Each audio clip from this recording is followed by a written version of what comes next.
कई लोग माताएं इतनी झुकी हुई होती हैं, कई घरों में देखा होता है कि वो पूरा जीवन उनके लिए समर्पित होती हैं, लेकिन भाइयों का जो माहौल है बड़ा गंदा होता है, उनके साथ बड़ा गलत व्यवहार करते हैं, कभी कभी अपशब्दों का उपयोग कर देते हैं, उनके जीवन के त्याग और तपश्चर्या को नहीं देखते कि पूरा जीवन समर्पित, हर हाल में आपके साथ खड़ी थी, हर जगह उसने अपना सहयोग निभाया। ऐसे में आपको उसका आदर और प्रेम करना चाहिए, ना कि उसका अपमान करें, नहीं तो ऐसा ग्रस्त जीवन ज़्यादा दिन चलेगा नहीं। आज कहीं ना कहीं परिवारों में आप कलह की स्थिति देखते हैं, वो कारण ही यही है कि कहीं ना कहीं पत्नी का समर्पण भाव है तो पति का प्रेम आदर नहीं, और कहीं पति का प्रेम आदर है तो माताओं के अंदर समर्पण भाव और प्रेम नहीं। और जब तक दोनों नहीं होगा, विश्वास नहीं आएगा, प्रेम श्रद्धा ये सब नहीं होंगे, तो आपके गृहस्थ की गाड़ियों में दरारें पड़ जाएंगी। कोई भी तीसरा आकर आपकी दीवारों को हिलाकर जाएगा और 2 मिनट में गिर जाएंगी और आपके वो पूरे परिवार बिखर जाएंगे। और आजकल होता है, जहाँ हमारे सनातन पद्धति में 7 जन्म में साथ रहने की बात होती है, वो इस जन्म में भी खतरे की घंटी में घूम रहे होते हैं, यहाँ भी साथ नहीं रह पाते, 2 साल में सब तितर बितर। क्यों? क्योंकि वो सामंजस्य नहीं बिठा पाते अपने इस ग्रस्त जीवन में। ना भाइयों के अंदर उतना प्रेम होता है, ना माताओं के अंदर होता है। याद रखें, आप अगर प्रेम का पहचान करें, यदि आप दोनों के प्रेम के अंदर कुछ भी इतना सा भी फर्क है, तो कैसे पता चलेगा आप दोनों के बीच में प्रेम का फर्क है?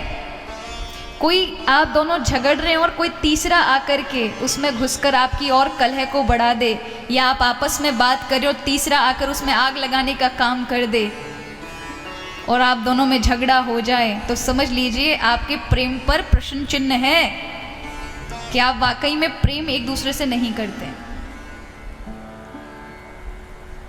क्योंकि विश्वास बहुत बड़ी बात होती है। राम कथा यही तो बताती है कि केकई पर बड़ा विश्वास था दशरथ जी को, लेकिन केकई किसी तीसरे ने आकर उन पति पत्नी के बीच में वो बीज बो दिए कि वो सालों का विश्वास, वो त्याग समर्पण की भावना केकई की कि जब युद्ध कर रहे थे दशरथ जी, तो रथ पर बैठे हुए थे और युद्ध कर रहे थे दैत्यों से, तो उसी समय रथ को दौड़ाते दौड़ाते रथ का चक्का जो था, पहिया जो था, वो निकल पड़ा, उसकी कील खुल गई। केकई को पता चला तो वो सम्रांगणी के वेश में थी, योद्धा के वेश में थी, तुरंत अपनी उंगली, तर्जनी उंगली उस कील की जगह लगा ली और उस पहिए को नहीं गिरने दिया जब तक मेरे पति युद्ध कर रहे हैं।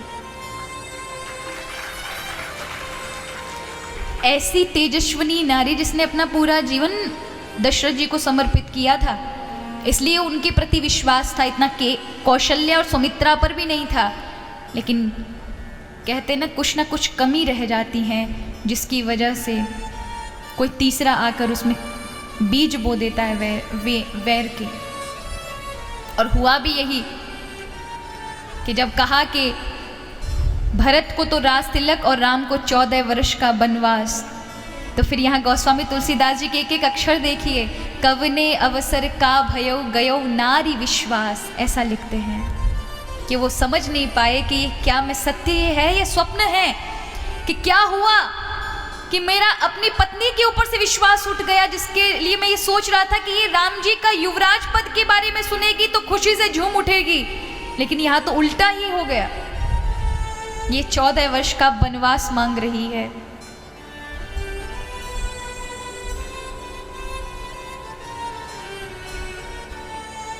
तो गृहस्थ जीवन में विश्वास और प्रेम का होना बहुत आवश्यक है। देखिए, मुझे रात दिन हम, क्योंकि आप लोगों के बीच में रहते हैं ना, इसलिए पता रहता है कि पति पत्नियों में किस प्रकार के झगड़े होते हैं। कई लोग तो पूरी शिकायत लेके सामने बैठ जाते हैं। आप लोग कह रहे होंगे आपको कैसे इतना अनुभव है। देखो, मेरा कोई विवाह नहीं हुआ है जो आप सोचें, और ना ही ठाकुर जी के लिए जीवन समर्पित किया है, तो उसके लिए आवश्यकता नहीं है। आवश्यकता उनको होती है जिनको किसी एक साथी की आवश्यकता होती है। मुझे तो मेरे प्रभु के अलावा और कोई दूसरा साथी नज़र आता नहीं है, तो फिर क्या आवश्यकता है। लेकिन आप ये कह सकते हैं कि अनुभव कैसा, कैसे अनुभव, तो आप ही लोग आते हैं, कई माताएं लेकर आती हैं अपनी अपनी चीज़ें, और वो इतना भी विचार नहीं करते हमें किन शब्दों का उपयोग करना चाहिए समक्ष। ऐसी ऐसी बातों को सामने रख देंगी जो कभी कभी हमको भी लज्जा आ जाती है, पर अब माताएं बोलना पड़ता है उनके सामने कि हाँ ठीक है। लेकिन याद रखें कहीं ना कहीं दोनों तरफ से कमी तो होती है। माताएं भी इस बात को ध्यान रखें, श्रद्धा, समर्पण और त्याग सबसे बड़ी चीज़ है। माताओं को मातृदेवो भव, और ऐसा ही यही नहीं कहा कि जहाँ स्त्रियों की पूजा होते हैं रमन्ति तत्र देवता, वहाँ देवता भी निवास करते हैं। ये ऐसे नहीं कहा जाता। जहाँ बहू, बेटी, पत्नी, माँ इन अपनी बहनों के प्रति अच्छा व्यवहार होता है, उनके प्रति आदर प्रेम होता है, वहाँ खुशी के भंडार लगे होते हैं, वहाँ उन्नति आती है, वहाँ कमी दरिद्रता नहीं आएगी। लेकिन जहाँ पत्नी के लिए गलत व्यवहार, माँ के लिए कटु वचन, बहन के लिए कटु वचन, बेटियों के लिए कटु वचन, वहाँ दरिद्रता आएगी, वहाँ कलह निवास करेगा। और याद रखिए वहीं कलयुग रहता है। इसलिए अपने व्यवहार को, और माताओं से भी, माताओं ऐसा नहीं है कि भाइयों की गलती है, माताओं की भी गलती है। माताएं जो देती हैं ना, वो बोली वाले जो पिस्टल यूज़ करती हैं,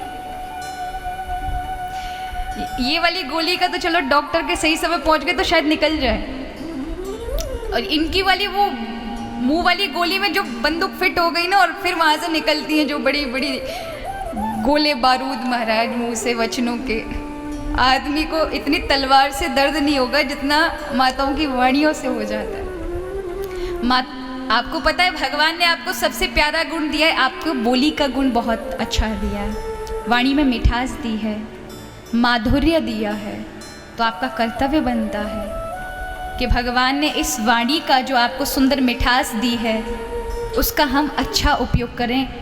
भगवान को भी इस चीज़ का लेखा जोखा आपको देना पड़ेगा। कम से कम समाज में, अपने परिवार में ही अच्छा व्यवहार रखें। आपकी वाणी से परिवार टूटने नहीं चाहिए, बल्कि वाणी का सदुपयोग तब है कि टूटे हुए परिवारों को आपने जोड़ने का काम किया। कहीं किसी ने कुछ गलत बोल दिया तो अपनी वाणी से उसे बना दिया काम, उसे कहते हैं कि आपने वाकई वाणी का सदुपयोग किया।